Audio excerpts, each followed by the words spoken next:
मु भक्तंक हृदयर आभूषण भक्ति मु सदाचारी आभूषण पूजा श्री गणेश द्वारा दंडित सिंधु शुक्राचार्य आज्ञा मानि निए। सिंधुर अत्याचार रे सारा संसार भयभीत हो पड़े। श्री गणेश कृपारु देवता सिंधुर बंदी गृहरु मुक्त हुअन्ति। मयूरेश्वर सिंधु सम्मुखरे प्रकट हुअन्ति। दुष्ट सिंधु दुष्ट बालक तते समाप्त करिबा पई दैत्यराज सिंधु को कौनसी अस्त्र शस्त्र आवश्यकता नहीं। तते त मु निज मुष्टि प्रहार रे बध करिदेबी।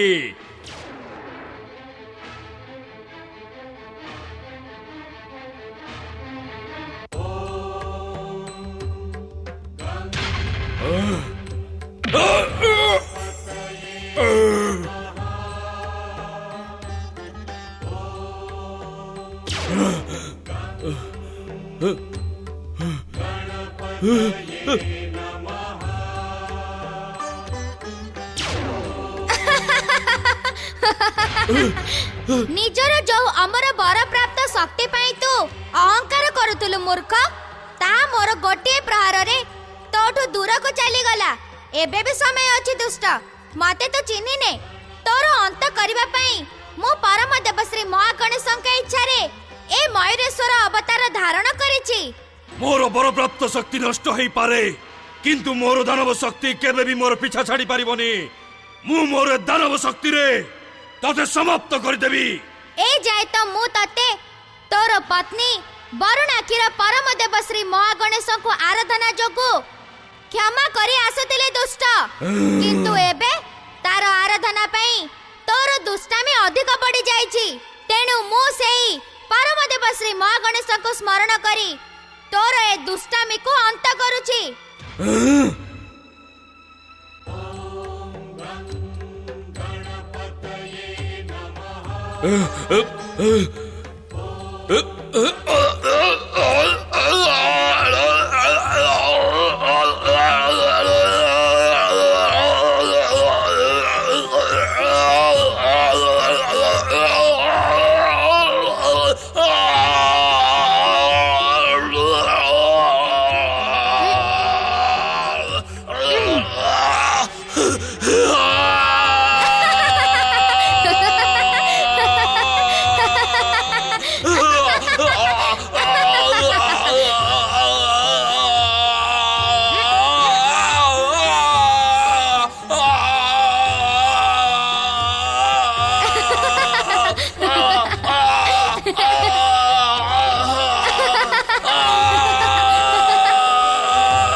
सिंधु संहार को मयूरेश्वर श्री गणेश, सिंधु संहार को मयूरेश्वर श्री गणेशंकर।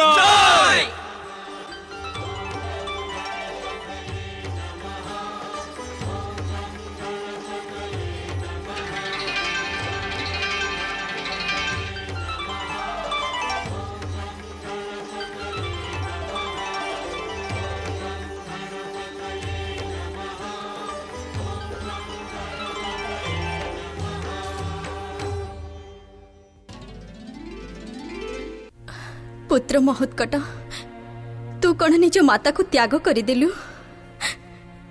तोते कौन सत जना नहीं जे जो दिन तू जाइछु सेई दिनर तो माता तते टिके देखिबा पई केते व्याकुल हेउछि।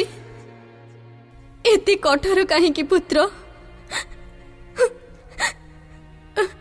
मु जानी छी तू किछि विशेष कार्य को संपन्न करिबा पई श्री महागणेश को अवतार धारण करिथिलु।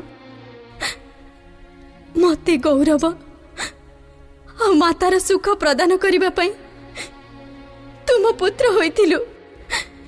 से विशेष कार्य संपन्न हेबा मात्रे तू निज महागणेश लोक को फेरी चली गलु। तते तो संसारर मोह माया स्पर्श करि परिबो नाही, किंतु निज माता को तो देख पुत्र, तो मोहरे से पागली हे गलानी। तो दुष्टामीर बाल्य लीला सब बेले मो आखि आगरे नाची उठुची महत्कट। महत्कटर मधुर स्मृति रे अधीर देवी अदिति महत्कट साथी रे बितेइथिबा मधुर मुहूर्तर स्मृति रे भाव विह्वल होई उठंती। महत्कटंक स्मृति रे देवी अदिति को ना निजर चिंता अछि ना संसारर। पुत्र वियोगर भयंकर दुखरे दुखी देवी अदितिंक व्याकुलता गौरी पुत्र श्री गणेश को अछपा रहेनी। तुहाई तुहाई कांदुथिबा महत्कटर माता देवी अदितिंक दुखर अंत करिबा पई मंगल मूर्ति श्री गणेश अदिति आश्रम रे पहुंची निज मधुर स्वर रे कहंती, माता अदिति कौन हैला? मु थाउ थाउ आपण एमिति भाबे लुह झरोचंती काहेकि? आपण केते दयालु श्री गणेश। आपण नुआ माता, मते तुमे बोली कोई संबोधन करंतु, काहेकि ना जन्म देइथिबा मातार स्थान तो पुत्र पई भगवानंकटु भी ऊर्ध्वरे थाए। आपण केते दयालु परम देव श्री महागणेश। गोटे मातार दुख अंत करिबा पई आपण पुत्र को पठेई देले। तुमे मो महत्कट ना? माता, आपण कोन निज महत्कट को मुनि कुमारंक व्यतीत अन्य कोनोसी वेशभूषा रे देखि नांती? ना देखिनी, किंतु मु तुम लीला सहित परिचित। निज माता को प्रसन्न करिबा पई तुमे बेश बदलई भी तो आसी पार महत्कट।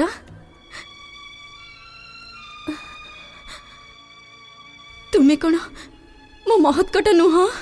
माता, एमिति कोन केबे हेजी जे जणे माता ता पुत्र को केबे चिन्हि पारिनी? संदेह करंतु नहीं माता, परम देव श्री महागणेशंक समस्त अवतारंक रूप एका भली हेइताए। जेते बेले आपण प्रथमे प्रथमे मते पाइबा को कामना कले सेते बेले मु आपणक सम्मुख रे प्रकट हेइतिली। तुमे कोन गौरी पुत्र श्री गणेश? हाँ माता, मु तो गौरी पुत्र श्री गणेश, किंतु मु आपणको सर्वदा माता गौरींक भली निज माता भाबिची। सेथि पई आज आपणक लुह मते एटिके टाणी आनिला। पुत्र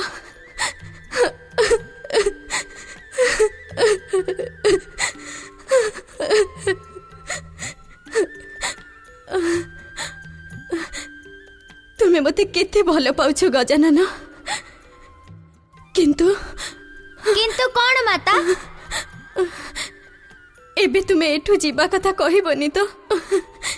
जी तुमको माता को भली स्नेह देइछि ताकू तुमे दुख देबनी तो? निज स्नेह आ बाल्य लीला रे मते धन्य करिबा पई मो पाखरे रहिबो ना गजानन? तुमे मो कथार उत्तर देल नाही मंगल मूर्ति। तुमे कोन निज माता को पुणी दुखी करबा को चाहुछ? पुणी कोन ता आखि रे लुह चाहुछ? माता, मो कहार लुह देखि पारे नाही। लुहर शक्ति तो कठिन पर्वतर हृदय चिरी देई थाए। मो तो सामान्य बालक।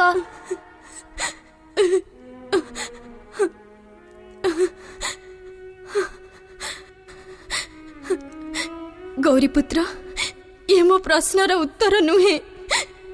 तुमे मते कुह, तुमे मो पाखरे रहिबो कि नाही?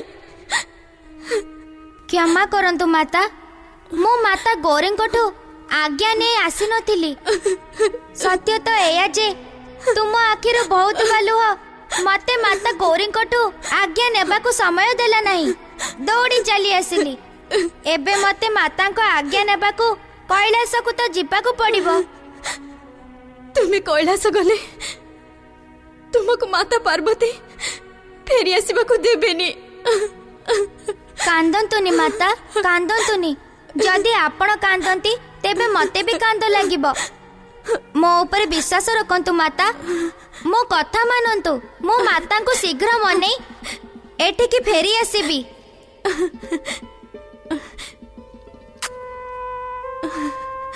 मंगलमूर्ति तुम्हें शुद्ध पुत सत्य आ चिन्मय, तुम ऊपर विश्वास न करिबा तो प्रश्न उठुनी। मु जानी छी तुम्हें निज वचन अवश्य पूर्ण करिबो। माता मो मनरे गोटे प्रश्न उठुची, जदि आपणक आज्ञा हुए तेबे। मनर कथा को मनरे रखिबा उचित हेई न थाए, ताको सेई मुहूर्त रे प्रकट करिदेबा उचित। कुह मंगलमूर्ति। माता मु जानिछि जेबेठु महत्कट एठु जाइछंती सेबेठु निरंतर आपण तांको स्मरण करि चलिछंती। पुत्र विच्छेदर पीड़ा को शब्दरे प्रकाश करिहेब नहीं। पुत्र पुत्र एवं मातार एमिति संपर्क जहाँ आत्मार शरीर सह, जलर तृप्ति सह, आकाशर उच्चता सह, कस्तूरीर सुगंध सह, आ प्रकृतिर सौंदर्य सह पुत्र को माँ केमिति भूली परिबो। माता जेमिति भाबे आपण महत्कट को स्मरण करूचंती, आपण कोन सेमिति भाबे निज भौणी दैत्य माता दिति को भी स्मरण करूचंती। आपण मो कथार उत्तर देले नहीं माता। नानी केबे भी सेमिति किछि कार्य करि नाहंती जाहाको स्मरण करा जाई परिबो। बड़ भौणी हेतिबा दृष्टिरु से मोर आदर आ सम्मानर अधिकारिणी, किंतु मु आपणक पीड़ा को बुझुची माता। कैलासरे बेले बेले आपणक नानींकर चर्चा हुए, विधाता तांको स्वभाव केजाणी को प्रकृति रे गढ़िचंती, से केबे भी संतुष्ट हेबार नाही धरंतिनी। किंतु देवांतक आ नरांतकंक संहार परे मते नानींकर आ किछि खबर मिलिनी। से जोठी भी थांतु सकुशले आ भलरे थांतु, एतिकी मोर श्री महागणेशंकु प्रार्थना। आपण धन्य माता, धन्य आपणकर श्री महागणेश भक्ति। आपण कोन दैत्य माता दितिंक खबर जानिबाकू आग्रही नुहंती।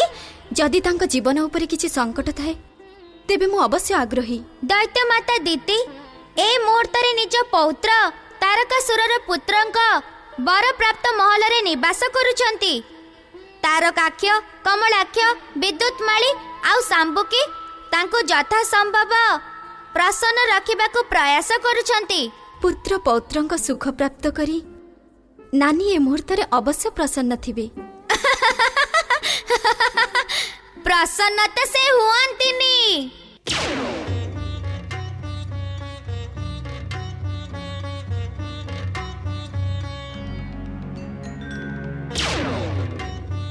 ओम नमः शिवाय। ओम नमः शिवाय। भ्राता कमलाक्ष, तुमे कौन मो भली भ्राता तारकाक्ष को खोजी चलीछ? हाँ विद्युतमाली, भ्राता तारकाक्ष आमको कौन सूचना न दे केजाणी कुआडे अदृश्य हो गले। तांको बिना मु अनाथंक भली अनुभव करुची। मु तांको सुवर्णपुर प्रति जगार खोजी किंतु तांकर किछि खबर मिलला नहीं। आउ एमिति हिन तो कौन से दुष्ट शत्रु तांकर अपहरण। मूर्खंक भली कथबार्ता कर ना विद्युतमाली। भ्राता तारकाक्षंक अपहरण तो दूर, तांको आड़को आखि उठाई चाहिबार दुस्साहस भी कौनसी दैत्य शत्रु करि पारिबनी। तेबे से कोठी मु तांको दर्शन करबाकू चाहूची, तांको आशीर्वाद प्राप्त करबाकू चाहूची। भ्राता तारकाक्ष ए मुहूर्तरे केउठी ताहा तो मो पाई भी रहस्यावृत। आमको ए रहस्य भेद करबाकू पड़िबो। भ्राता तारकाक्षंको खोजिबाकू पड़िबो। आम डाक शुणी से अवश्य आमको निजर आशीर्वाद दबाकू प्रकट हेबे। चलो आमे दुए मिसी भ्राता तारकाक्षंको डाकिबा। भ्राता तारकाक्ष प्रकट हुआ। भ्राता तारकाक्ष आमको निज स्नेह प्रदान करंतु। भ्राता तारकाक्ष आपन को दर्शन पाइबाकू चाहूछु। भ्राता तारकाक्ष प्रकट हुआ। भ्राता तारकाक्ष प्रकट हुआ। भ्राता भ्राता तारकाक्ष प्रकट हुओ भ्राता तारकाक्ष प्रकट हुओ आमको आपनको दर्शन दियो भ्राता तारकाक्ष दर्शन दियो आमको दर्शन दियो भ्राता तारकाक्ष आमको निज दर्शन दियो भ्राता प्रकट हुओ पुत्र कमलाक्ष विद्युतमाळी आमे भी तुम भली पुत्र तारकाक्षर अदृश्य हो जिबा पई चिंतित से मते किछि न कहि कोड जाय नाही माता आमे दुए भ्राता को डाक दउछु से आम डाक को अशुणा करि परिबे नाही भ्राता प्रकट हुओ आमको निज दर्शन दियंतु भ्राता तारकाक्ष दर्शन दियंतु पुत्र तारकाक्ष मु तुमर कुशलता पई चिंतित पुत्र शीघ्र आम पाखरे प्रकट हुओ निज माता और माता महींकर उपेक्षा कर नहीं तारकाक्ष प्रकट हुओ शीघ्र प्रकट हुओ ओम नमः शिवाय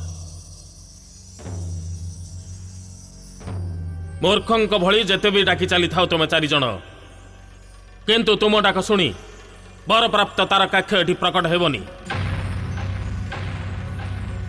दैत्य गुरु आपण कोन भ्राता तारकाक्षଙ୍କ विषय जानिचंती दैत्यंक आराध्य भगवान शिवंक कृपारु ए संसार रे एमिति कोनोसी रहस्य नाही जहा कि दैत्य गुरु शुक्राचार्य को जणा नथिबो आमे आम भ्राता तारकाक्षଙ୍କ कुशलता पई चिंतित दैत्य गुरु आमको शीघ्र कहतु दैत्य गुरु भ्राता तारकाक्ष एबे केउठी तुम मानंको तारकाक्षर कुशलता पई चिंतित हेबार कोनोसी आवश्यकता नाही से मुहूर्त जोठी भी अछि कुशल अप्रसन्न अछि क्षमा करंतु दैत्य गुरु कौन जने माता को तार पुत्र विषय जानिबार अधिकार नहीं मु तो सेमिति कहिनी शंभुकी तुमको निज पुत्रर कुशल विषय जानिबार पूर्ण अधिकार अछि ताहले कुहंतु दैत्य गुरु एई मुहूर्त रे मो पुत्र तारकाक्ष कोठी शंभुकी ए मुहूर्त रे तारकाक्ष मो आज्ञा रे हिमालय पर्वतर उत्तर दिग को शिव आराधना पई जाइछि हाँ ये आपण कि अनर्थ करदेले दैत्य गुरु अनर्थ शिव शिव शिव शिव मो किछि बुझी पारिलिनी आपण यहाँ भल भाबे जानिछंती दैत्य गुरु जे ब्रह्मदेव तारक पुत्र को बर देवा समय रे तांको जीवनर डोर तांकर बर प्राप्त त्रिपुर सह जोड़ी देइथिले आउ त्रिपुररु बाहरिले तांको बर प्राप्त शक्तिर प्रभाव तुमे भूल कथा कहूछ शंभुकी तारक पुत्र जीवनर डोर तांको त्रिपुर सह नुह शिव आराधना सह जड़ित अछि जे पर्यंत से तांको निजको शिव आराधना रे मग्न रखिबे से पर्यंत भगवान शिवंक कृपारु अजर अमर रहिबे दैत्य गुरु शुक्राचार्य भूल ए मुहूर्त आमे नुहे आपण करछंती स्मरण करंतु आपण ही महान दैत्य शिल्पी मय दानव को आम त्रिपुर रे भी शिवालय गढ़ा को आज्ञा देइथिले तेबे कोन भ्राता तारकाक्ष निज स्वर्णपुरी महलर शिवालय रे शिव आराधना करि परिबेनी करि परिबे अवश्य करि परिबे तेबे आपण तांको हिमालय प्रदेश को जाई शिव आराधना करिवार आज्ञा काहे कि देले दैत्य गुरु आपण महान दैत्य जाति विरुद्ध रे षडयंत्र करिवार दुस्साहस करूनाहति तो जदि भ्राता तारकाक्षଙ୍କର किछि भी क्षति हुए तेबे दैत्य जाति आपण को केबे भी क्षमा करिवनी तांको क्षमा करिबार समय तो परे आसीबो प्रथमे तांको पचार जे ये तारकाक्ष को स्वर्णपुरी छाड़ीबा को आज्ञा काहे कि देले माता बरांगी का प्रश्नर उत्तर दियंतु दैत्य गुरु ए प्रश्नर उत्तर सुनी तुम समस्त को आघात लागिबो आम पाई भ्राता तारकाक्ष दूर रहिबाठु अधिक आघात आउ किछि होई न पारे तेबे सुन मोर आज्ञा रे तुमे अचेत दैत्य माता दिति को कश्यप आश्रम उठेई स्वर्णपुरी को आनिथिल किंतु दैत्य माता स्वर्णपुरी रे पहुंचबा परे तारकाक्षर शिव आराधना रे बाधा पड़िबा आरंभ होला जेतेबेले मु निज दिव्य दृष्टि रे देखिली जे तारकाक्ष शिव भक्ति दूरे जाउची मु ताको पाखकु डकई हिमालय जाई शिव आराधना करिवार आदेश देली एमिति अवस्था रे आपण दैत्य माता दिति को बाहर करिबा पई तारकाक्ष को कहिलेनी काहे कि काहे कि ना से कार्य अनुचित हेइथांता दैत्य माता दैत्य जातिर आदर आउ सम्मानर अधिकारिणी ତାଙ୍କ ଜୀବନର ସୁରକ୍ଷା କରିବା ପ୍ରତ୍ୟେକ ଦୈତ୍ୟର କର୍ତ୍ତବ୍ୟ। ଆପଣ ଧନ୍ୟ ଦୈତ୍ୟଗୁରୁ। ଦୈତ୍ୟମାତା ଦିତି ଆସିବା ଦ୍ୱାରା ସ୍ୱର୍ଣ୍ଣପୁରୀର ବାତାବରଣ ଦୂଷିତ ହୋଇଯାଇଥିଲା। ସ୍ୱାର୍ଥ ଆଉ ଈର୍ଷାର ନିରନ୍ତର ବୃଷ୍ଟି ହେଉଥିଲା। ଏଭଳି ଅବସ୍ଥାରେ ଯେ ଜଣେ ଶିବ ଆରାଧନାରେ ଲୀନ, ଏହା ଅସମ୍ଭବ। ତାରକାକ୍ଷକୁ ହିମାଳୟ ପ୍ରଦେଶକୁ ପଠାଇ ଆପଣ ଠିକ୍ କାର୍ଯ୍ୟ କରିଛନ୍ତି ଦୈତ୍ୟଗୁରୁ। କମଳାକ୍ଷ, ବିଦ୍ୟୁତମାଳୀ, ତୁମେ ଦୁହେଁ ବି ସାବଧାନ ରୁହ। ଗୋଟିଏ ମୁହୂର୍ତ୍ତ ପାଇଁ ବି ନିଜ ମନ ଶିବ ଭକ୍ତିରୁ ଦୂରେଇ ରଖିବନି। ଭଗବାନ ଶିବଙ୍କ କୃପା ହିଁ ତୁମ ଜୀବନର ଡୋର ଧରି ରଖିଛି। ଦୁଃଖ